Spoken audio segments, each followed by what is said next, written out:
था। और अब बात आग के तांडव की, जिसने बीकानेर के सीएमएचओ में भगदड़ मचा दी।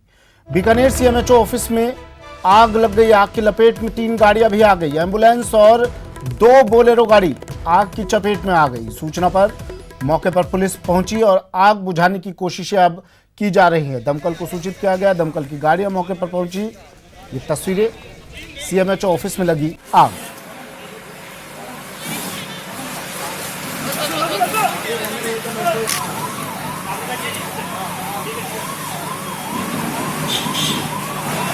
बीकानेर के सीएमएचओ ऑफिस में आग लगी और इस आग की चपेट में 3 गाड़ियां भी, जो सीएमएचओ ऑफिस में गाड़ियां खड़ी थी, वो गाड़ियां भी इस आग की चपेट में आने से पूरी तरह से जलकर खाक हो गई। पुलिस को सूचना दी गई। पुलिस मौके पर पहुंची। इसके बाद फायर ब्रिगेड की गाड़ियां मौके पर पहुंची। आग पर काबू पाने की तमाम कोशिशें की गई। ये देखिए विक्रम मेरे सहयोगी हमारे साथ फोन लाइन पर जुड़ गए हैं। विक्रम, क्या जानकारी, किस तरह से आग लगी? जी सुमित, ये सीएमएचओ ऑफिस में आज अचानक दोपहर बाद जो गाड़ियां खड़ी थी उनमें अचानक आग लग गई और इस आग की सूचना पर जो है वो 3 दमकल की गाड़ियां मौके पर आई और उन 3 दमकल की गाड़ियों ने इन आग पर काबू पाया है। मौके पर कोटगेट थाना पुलिस भी है। आग किस कारणों से लगी इसका खुलासा नहीं हुआ है, लेकिन मैं आपको बता दूं कि इससे पहले भी यहाँ सीएमएचओ ऑफिस में इस तरह की जो नकारा गाड़ियां खड़ी रही है उनमें पहले भी आग लगने की घटनाएं होती रही है। और ये जो पूरा है वो कहीं ना कहीं सीएमएचओ विभाग की जो नेग्लिजेंसी है उसके कारण से इस तरह की घटनाएं यहाँ हो रही है। विक्रम, तस्वीरों में हम देख रहे हैं जिस गाड़ी में आग लगी है उसके आसपास भी कई गाड़ियां मौजूद हैं। जी बिल्कुल, ये लंबे समय से यहाँ जो कुछ नकारा गाड़ियां हैं और कुछ ऐसी गाड़ियां हैं जो काम में तो ली जाती है लेकिन बहुत कम समय के लिए ही उन्हें काम में लिया जाता है। तो इस तरह की बड़ी संख्या में जो गाड़ियां हैं वो ऑफिस में खड़ी रहती है। और विक्रम, अगर काम में गाड़ियां ली जाती हैं तो इनमें फ्यूल भी होगा, कोई बड़ा हादसा हो सकता था? जी बिल्कुल, यहाँ बहुत बड़ा हादसा हो सकता था। आग पर समय रहते काबू पा लिया गया, अन्यथा निश्चित रूप से कहीं ना कहीं जो ये हादसा है वो बहुत बड़ा हो सकता था। और ये सीएमएचओ ऑफिस जो बना हुआ है उसके आसपास में रेजिडेंशियल एरिया भी है, जिसकी वजह से यहाँ कोई भी घटना हो सकती थी, लेकिन मौके पर पहुंची दमकल की गाड़ियों ने पूरी तरह से इस पर काबू पा लिया। चलिए, शुक्रिया विक्रम तमाम जानकारी के लिए। विक्रम मेरे सहयोगी हमारे साथ बीकानेर से फोन लाइन पर जुड़े। आग का तांडव, तस्वीरें टीवी स्क्रीन पर।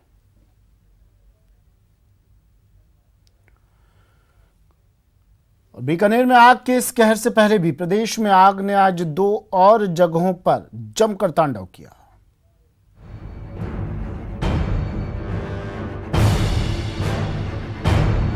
तस्वीरें 2, जगहें 2, लेकिन एक जैसा कहर। भीषण आग ने लोगों की नींद उड़ा दी। गनीमत ये रही कि किसी तरह की कोई जनहानि नहीं हुई, लेकिन लाखों का माल स्वाहा हो गया। सबसे पहले बात जोधपुर की। आसमान छूती आग की लपटें न्यू पावर हाउस से उठ रही हैं। अचानक यहां बिजली विभाग के ट्रांसफार्मर से चिंगारी उठने लगी। कोई कुछ समझ पाता, चिंगारी भीषण आग की लपटों में तब्दील हो गई और देखते ही देखते ट्रांसफार्मर गोदाम धू धू कर जलने लगा। खबर के बाद मौके पर दमकल की 1 दर्जन से ज्यादा गाड़ियां पहुंची और घंटों की मशक्कत के बाद आग पर काबू पा लिया गया। लेकिन तब तक सैकड़ों ट्रांसफार्मर जलकर राख हो चुके थे और लाखों का नुकसान हो गया था। गनीमत ये रही कि कोई बड़ा हादसा होने से टल गया। जैसे ही आग लगी, यहाँ का जो चौकीदार है उसने बताया कि धीरे से कोई आग लगी थी और जैसे ही आग लगी उसने सूचित किया चीफ इंजीनियर वगैरह को, तुरंत आ गए यहाँ पे और सभी फायर ब्रिगेड की गाड़ी समय पर आ गई और करीब करीब आग पे काबू पा लिया गया है। जोधपुर की तरह कोटा में भी आग का कहर देखने को मिला। बालाकुंड इलाके में एक मैस के सिलेंडर में आग लगने से सनसनी फैल गई। सूचना मिलते ही मौके पर दमकल की 2 गाड़ियां पहुंची और 2 घंटों की कड़ी मशक्कत के बाद आग पर काबू पाया। लेकिन जब तक आग पर काबू पाया गया तब तक मैस में रखा सामान आग में स्वाहा हो गया। न्यूज़ 18 के लिए जोधपुर से चंद्रशेखर और कोटा से ओम प्रकाश की रिपोर्ट।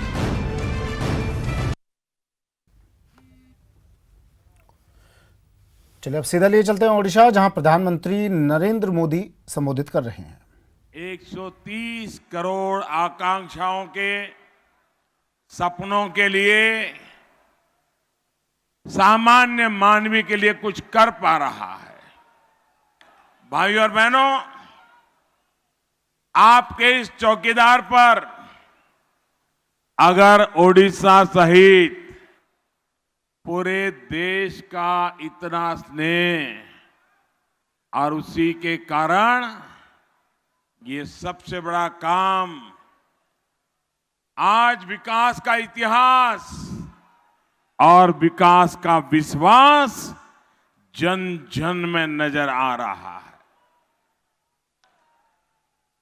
ओडिशा का विश्वास तब बढ़ता है जब झारसुगुड़ा के एयरपोर्ट बन जाता है,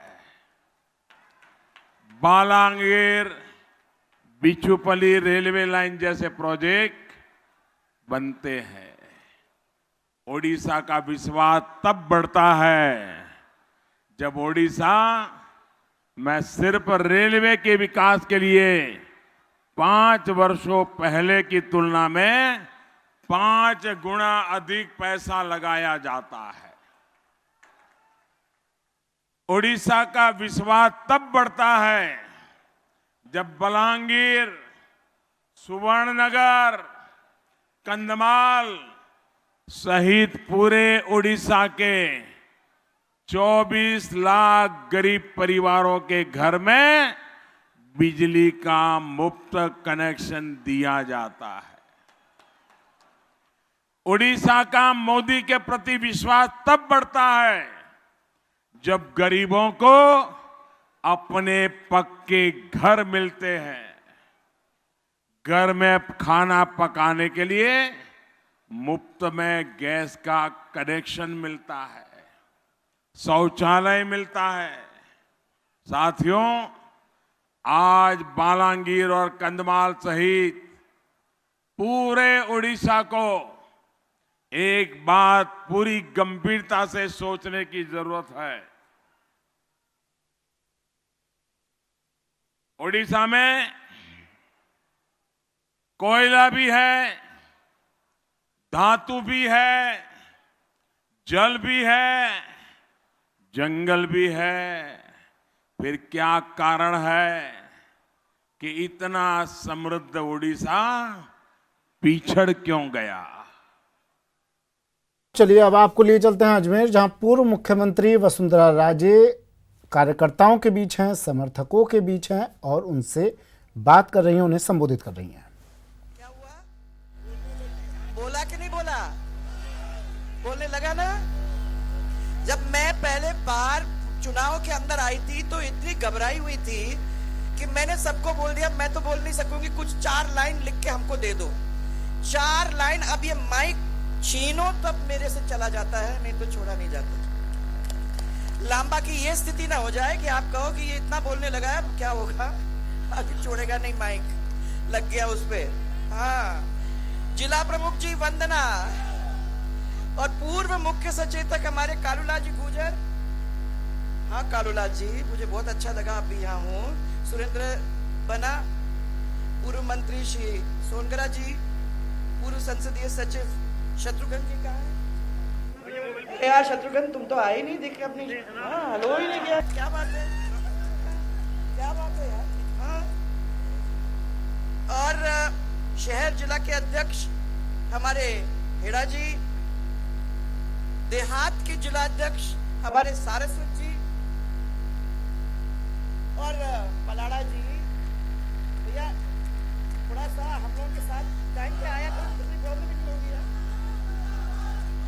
पलाड़ा जी, और फिर जिसको अंग्रेजी में कहते हैं, क्योंकि अब आपके सामने अंग्रेजी बोलने वाले आ गए हैं इनके सामने, last but not the least, जिसको गुरुवार को हनुमान बेनीवाल बीजेपी के साथ गठबंधन कर एनडीए का हिस्सा बन गए। कुछ दिनों पहले तक 36 का आंकड़ा रखने वाले हनुमान बेनीवाल अचानक बीजेपी के दोस्त कैसे बन गए? कैसे बीजेपी के वो इतने करीब आ गए? आइए दिखाते हैं आपको बीजेपी से बेनीवाल की दोस्ती की ये इनसाइड स्टोरी।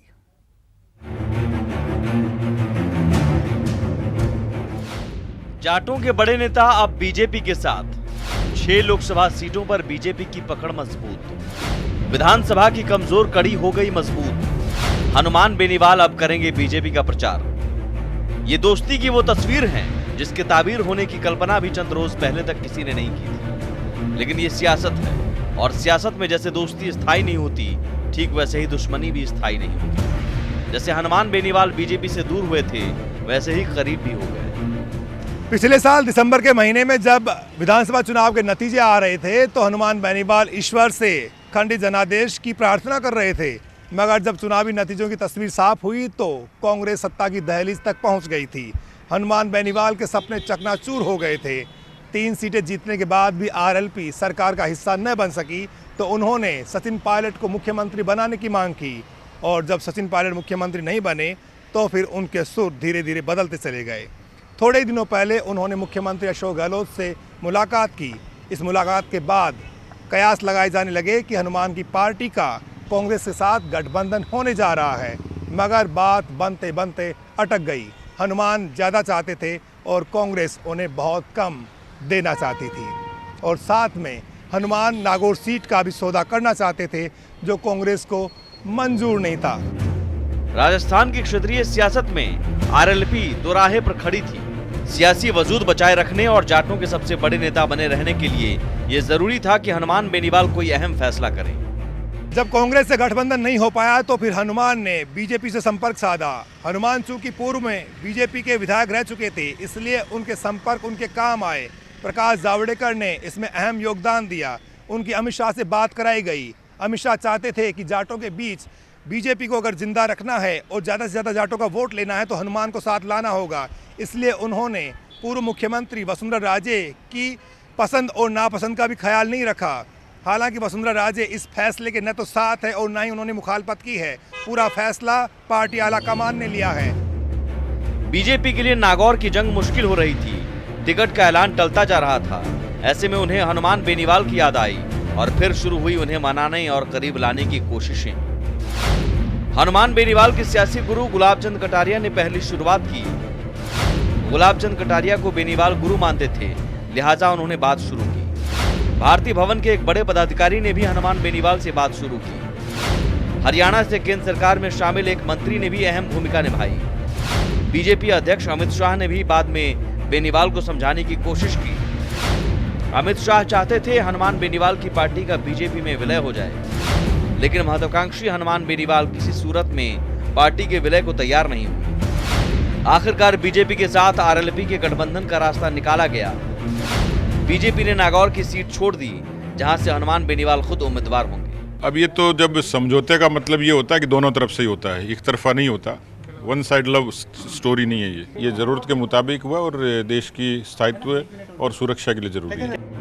हनुमान बेनीवाल से गठजोड़ कर बीजेपी को लग रहा है कि वो नागौर की सीट आसानी से निकाल ले जाएगी। साथ ही बाड़मेर, जोधपुर, सीकर और पाली की लोकसभा सीटों पर भी जबरदस्त फायदा होगा। जो अधिकांश विश्लेषक के निष्कर्ष निकाल रहे हैं कि ये जो घटना है हनुमान बेनीवाल साहब का बीजेपी दफ्तर जाना और उसमें वसुंधरा राजे जी का अनुपस्थित रहना, ये हाईकमान से लोग इसको इस तरह पढ़ रहे हैं कि उन्होंने इस बात को तवज्जो नहीं दी कि कैसे हनुमान बेनीवाल और वसुंधरा राजे जी के बीच में एक राजनीतिक लड़ाई थी, इसमें हनुमान बेनीवाल हमलावर होकर बोलते थे और वसुंधरा राजे जी के प्रति उन्होंने काफ़ी तीखी भाषा भी इस्तेमाल की थी। उनकी गैर मौजूदगी ये बताती है कि हाईकमान ने इस बात को अनदेखा किया, इसकी परवाह नहीं की है, जो वसुंधरा राजे जी या उनके समर्थकों के लिए कोई बहुत अच्छी बात नहीं कही जा सकती उनके राजनीतिक आगे की यात्रा के लिए। हनुमान बेनीवाल को लगता है लोकसभा पहुंचने के लिए फिलहाल इससे बेहतर विकल्प नहीं है। दोनों का अनुमान सटीक बैठा तो फिर विधानसभा चुनाव तक दोस्ती की ये तस्वीर यूं ही बरकरार रहेगी। नहीं तो कौन जानता है जो साथ पहले छूटा था वो फिर नहीं छूटेगा। हनुमान ने बढ़ चढ़कर दावे किए हैं कि वो बीजेपी के लिए फायदे का सौदा साबित होंगे और साथ ही बीजेपी भी उम्मीद कर रही है कि हनुमान उनके लिए करिश्माई नेता बनेंगे। दोनों टकटकी लगाए एक दूसरे की तरफ देख रहे हैं, मगर फैसला जनता को करना है। क्या जनता इस गठबंधन के फैसले पर मुहर लगाएगी, ये देखना बाकी है। कैमरा पर्सन अमन के साथ बाबूलाल धायल, न्यूज 18 जयपुर। बीजेपी की बात की, अब कांग्रेस की बात कर लेते हैं। दिल्ली में आज मुख्यमंत्री अशोक गहलोत और सचिन पायलट राहुल गांधी से मिलने पहुंचे। इस दौरान प्रदेश प्रभारी अविनाश पांडे भी मौजूद रहे। मीटिंग में राहुल के साथ चुनावी कैंपेन और रैली को लेकर बातचीत हुई। बता दें कि प्रदेश में राहुल गांधी की कुल 8 रैली होंगी।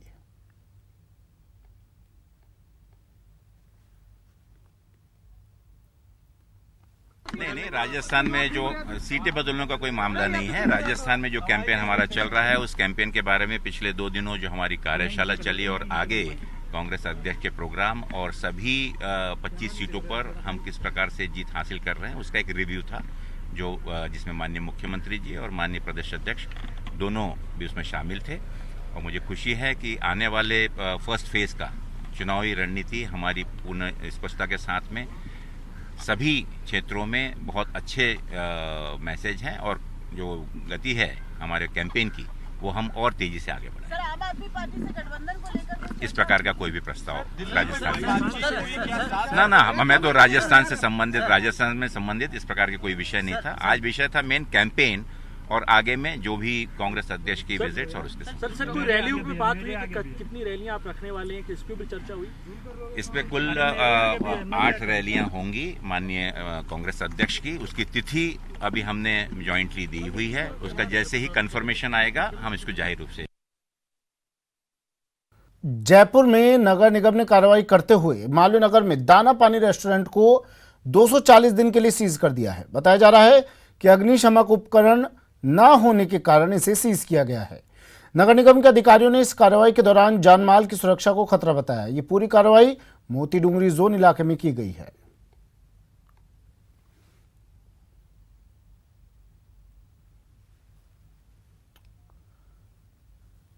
टोंक के नेशनल हाईवे 116 पर एक मिनी ट्रक सामने से आती बाइक को बचाने के चक्कर में अनियंत्रित होकर पलट गया। सड़क हादसे में 3 श्रद्धालुओं की मौत हो गई जबकि 37 घायल हो गए। घटना में घायल हुए 12 लोगों की हालत नाजुक होने के चलते उन्हें जयपुर रेफर किया गया। मिनी ट्रक में सवार लोग डिग्गी कल्याण जी के दर्शन कर शिवपुरी लौट रहे थे। दर्शन करके आ रहे थे तो घर से निकले थे तो रास्ते में एक बाइक आ गई थी सामने से, तो बाइक को बचाने के चक्कर में गाड़ी अनियंत्रित हो गई थी तो उसको पलट के खाई में पड़ गई थी। कहाँ से आ रहे थे, कहाँ जा रहे थे? एक कैला देवी गए थे, कैला देवी से श्री जी गए थे, श्री जी से दर्शन करते हुए अपने गांव के लिए रवाना हो रहे थे। कितने लोग थे गाड़ी में? गाड़ी में 35 लोग थे। शिवपुरी जिला से आई थी। गाँव हरा दिला रहा है। इधर मैया के दर्शन करने आई थी, केला मैया की, वहाँ से दर्शन करी हम यहाँ पे जा रहे थे श्री जी। वहाँ से लौट से मुझे हादसा हुआ है करीबन 12 बजे। कहाँ हुआ? ये कपूर गांव है, नए गांव के पास में, वहाँ पे हुआ। कितने लोग थे पिकअप में? कितने यही होंगे 40-35 बजे। चित्तौड़गढ़ में 2 नाबालिग सहित 3 युवकों ने पैसों के लिए एक वृद्ध ऑटो चालक की हत्या कर दी और हत्या के बाद शव को कुएं में फेंक दिया। दरअसल आरोपियों ने ऑटो चुराकर उसे बेच पैसा कमाने की योजना बनाई थी। 2 दिनों तक तीनों आरोपियों ने पुलिस को गुमराह करने की कोशिश की, लेकिन बाद में हत्या करने की बात को स्वीकार कर लिया। पुलिस ने 2 नाबालिगों को डिटेन करते हुए एक युवक को हत्या के आरोप में गिरफ्तार कर लिया है। 3/4/2019 को पुलिस थाना सदर में एक गुमशुदगी दर्ज हुई थी, जिसमें जो मृतक है अशोक शर्मा, इनके भतीजे ने गुमशुदगी दर्ज करवाई थी कि मेरे अंकल टेम्पो सहित गायब हैं, जिस पर गुमशुदगी पे हमने जांच शुरू की मुरलीदास जी एसआई ने। उसके बाद में हमने जांच करते करते धीरे कई सारे तथ्य सामने आए। वो आगे बेचने की लालच में और उससे मिलने वाले पैसों से ये 2 बाल अपचारी हैं जो हमने डिटेन किए। कल रात्रि में हमने प्रकरण संख्या 129/2019, 302/201, 120 BIPC में दर्ज किया और इन बाल अपचारी की इतला पर आज ये कुएं से हमने बॉडी निकाली है। श्रीगंगानगर में बीजेपी के पूर्व मंत्री गुरजट सिंह बराड़ के नेतृत्व में भाजपाइयों ने रबी की फसल खरीद को लेकर मुख्यमंत्री के नाम कलेक्टर को ज्ञापन सौंपा। ज्ञापन में कहा गया है कि इस बार जिले में कृषि जिंसों की बम्पर पैदावार हुई है, लेकिन सहकारी समितियों ने समर्थन मूल्य पर सरसों और चना खरीद के लिए रजिस्ट्रेशन बंद कर दिया है। अब किसानों को इस बम्पर फसल को खुले बाजार में बेचना पड़ रहा है, जिसके चलते किसानों को काफी आर्थिक नुकसान हो रहा है।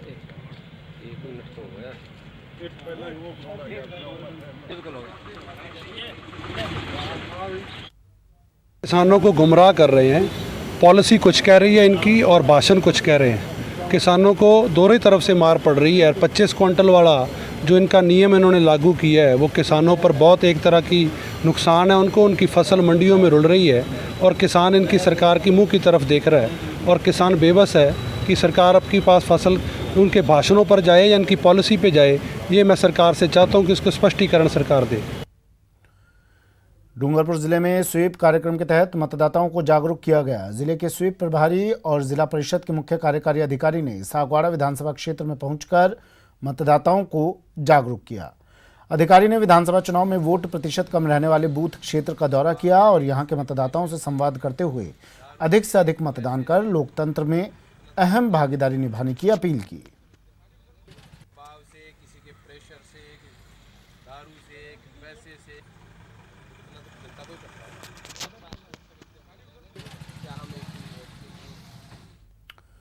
चलिए फिर से ले चलते हैं आपको अजमेर, जहां पूर्व मुख्यमंत्री वसुंधरा राजे लोगों से मुखातिब हैं। हम तो संपूर्ण कर्जा संपूर्ण किसान का माफ करेंगे। मिल गया ना, मिल गया सबको, प्रमाण पत्र तो मिल गया होगा, प्रमाण पत्र भी नहीं मिला। अरे रे अरे रे। अच्छा, आप लोगों ने भी सोचा कि चलो 50,000 हो गए, अब संपूर्ण कर्जा संपूर्ण किसान का माफ हो जाएगा तो चलो इसको भी तो आ गए वो चुनाव के टाइम के अंदर।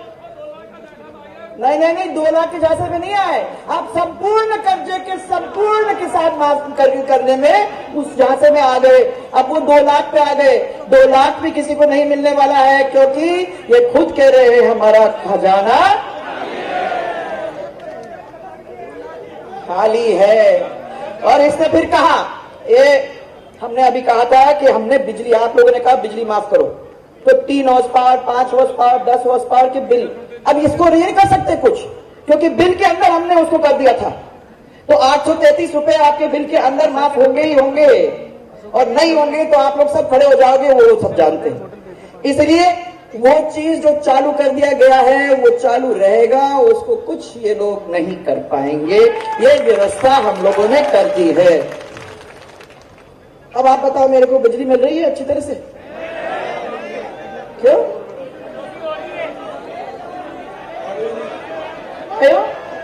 मिल रही है? घरेलू बिजली मिल रही है, किसान की बिजली मिल रही है, आपकी बिजली आती जाती है, आती जाती है, मजे है भाई। आगे अपन 5 साल पीछे चले गए, अपन 5 साल पीछे चले गए। वो समय था जब बिजली आती जाती थी, मैंने सबको कहा था कि इसको अपन खत्म करेंगे, उसको अपन ने 5 साल में खत्म किया। आज फिर वो स्थिति आ गई।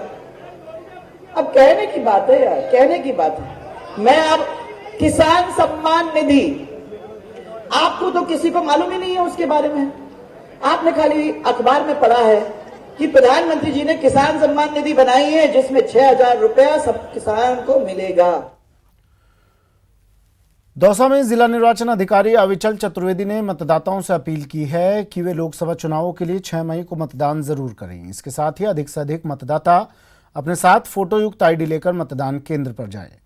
दरअसल चुनाव आयोग ने इस बार मतदान करने वालों के लिए फोटो युक्त आईडी अनिवार्य कर दी है। जो मतदाता अपने साथ पहचान पत्र नहीं लाएगा वो वोट देने से वंचित रह जाएगा। आपके माध्यम से भी ये सभी को ये अपील करना चाहूँगा कि इस बात पे ध्यान दें, चुनाव आयोग ने वोटर स्लिप के आधार पे मतदान करने की व्यवस्था को इस बार मान्य नहीं किया है। इसका मतलब आप जो वोटर स्लिप आपको दी जाएगी उसके आधार पे आप जो है वोट नहीं डाल पाएंगे। 11 मान्य दस्तावेज हैं जिनका हम लोग भरपूर प्रचार प्रसार कर रहे हैं, चाहे वो आधार कार्ड हो, चाहे वो राशन कार्ड हो, कोई भी ऐसा फोटो युक्त दस्तावेज जिसमें आपकी फोटो हो, नरेगा का जॉब कार्ड भी उसमें मान्य है, कई सारे दस्तावेज हैं। चुनाव के प्रति आम लोगों में जागरूकता पैदा करने के लिए श्रीगंगानगर के सूरतगढ़ में शिक्षा विभाग की ओर से स्वीप कार्यक्रम का आयोजन किया गया। मुख्य बस स्टैंड पर आयोजित सांस्कृतिक कार्यक्रम का शुभारंभ एसडीएम रामावतार कुमावत ने दीप प्रज्वलित कर किया। इस अवसर पर एसडीएम कुमावत ने अपने संबोधन में कहा कि लोकतंत्र के इस महापर्व में मतदान करके अच्छी सरकार को चुने। ये धोरानाथ जी का घर ही है क्या? हाँ, धोरानाथ जी का ही घर है। नमस्ते नमस्ते। कौन आई क्या? हम स्वीप टीम से हैं। बस स्टैंड पे कार्यक्रम करना अपने आप ही रहे हैं और मैं चाहूँ अप्रैल के महीने में सूरज की तपिश के चलते आम जनजीवन बुरी तरह अस्त व्यस्त है। लू के चलते लोगों का घरों से बाहर निकलना मुश्किल हो गया है। दौसा में भी गर्मी कहर ढा रही है। लोग जूस आदि पीकर गर्मी से बचने का जतन करते हुए नजर आ रहे हैं। 3-4 दिन से गर्मी का मौसम है वो विशेष ज़्यादा बढ़ गया है। घर से बाहर निकलने की इच्छा ही नहीं होती और निकलते हैं तो फिर कहीं न कहीं ठंडा जूस पीना पड़ता है। मौसम में बहुत एकदम गर्मी का परिवर्तन है। गर्म लू चल रही है, आंधियाँ चल रही है, जिससे इसकी राहत के लिए ठंडे का उपयोग कर रहे हैं।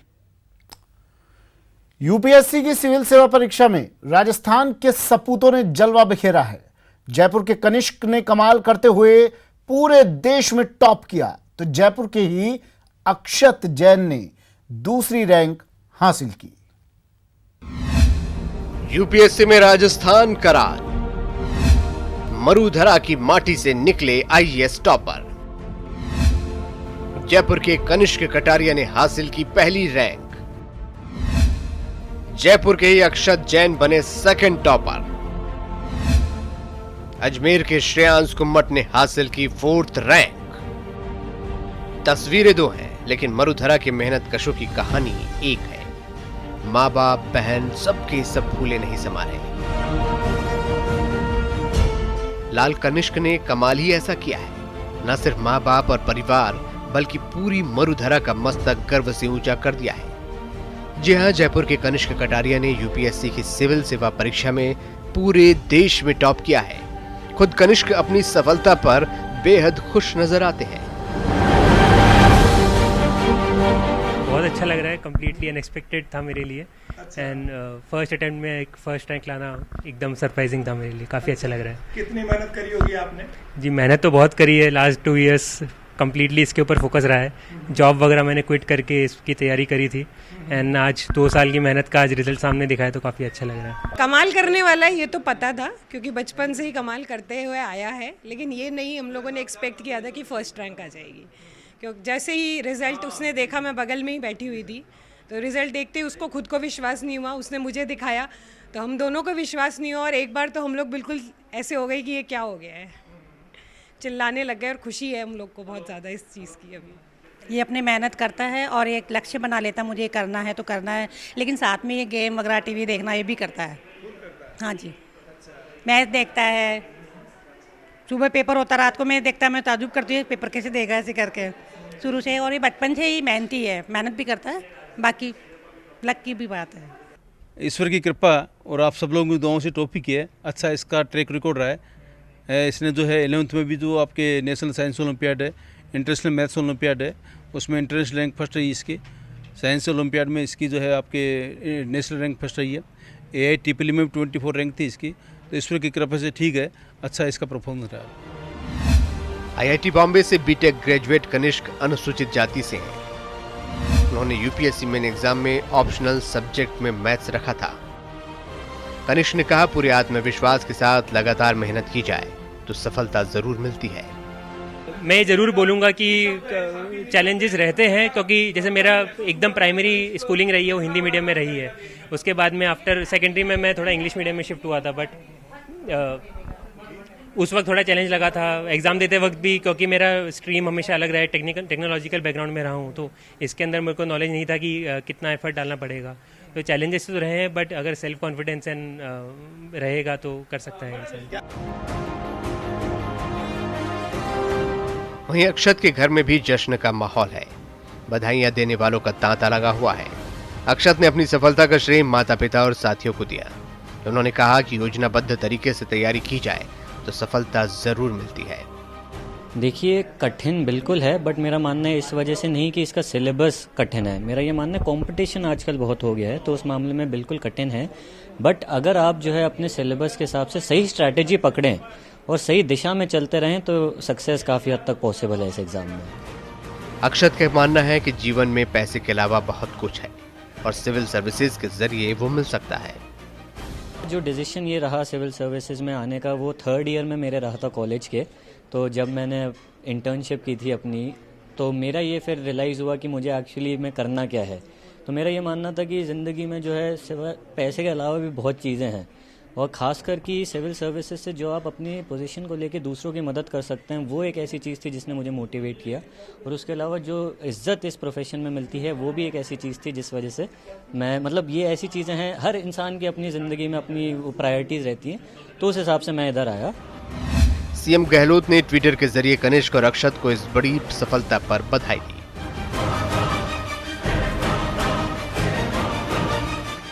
कनिष्क और अक्षत ने यूपीएससी में टॉप कर पूरे प्रदेश को गौरवान्वित किया है। उनकी ये सफलता आने वाली पीढ़ी के लिए प्रेरणा का स्रोत बनेगी। न्यूज़ 18 राजस्थान की टीम की ओर से भी मरुधरा के दोनों लालों को बेहद बधाई। न्यूज़ 18 के लिए जयपुर से बाबूलाल धायल के साथ मनोज शर्मा की रिपोर्ट।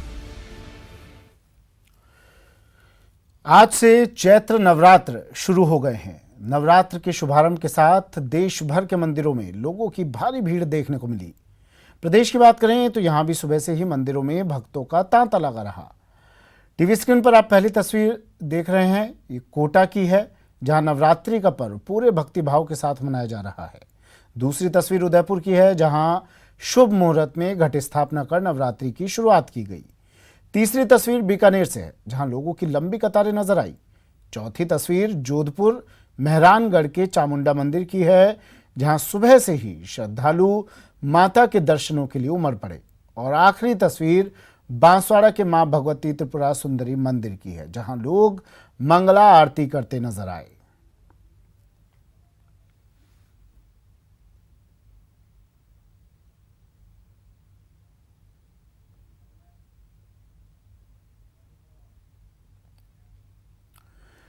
कोटा में भारतीय नववर्ष के स्वागत में किशोर सागर तालाब में मां भारती और गंगा मां की महाआरती कर महिलाओं ने दीपदान किया। ऐसे में आरती और सैकड़ों दीपों से किशोर सागर तालाब झिलमिला उठा। ये कार्यक्रम नववर्ष उत्सव आयोजन समिति की ओर से किया गया। इस मौके पर किशोर सागर तालाब की बाहरदरी पर गोविंद देव जी की मनमोहक झांकी सजाई गई। बच्चियों ने भजनों पर डांस किया तो गिरिराज मित्र मंडल की ओर से भजनों की प्रस्तुतियां दी गई।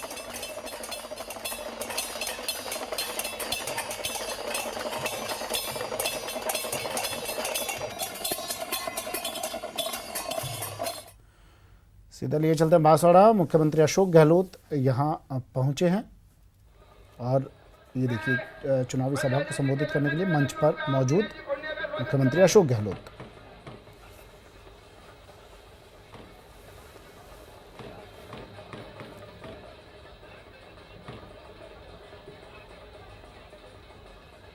सभी आगंतुक मेहमानों का स्वागत करें। भाई जैनुभी, राजेश जी, राकेश जी, मनीष भाई, आप सब मिलकर सभी मेहमानों का स्वागत करें।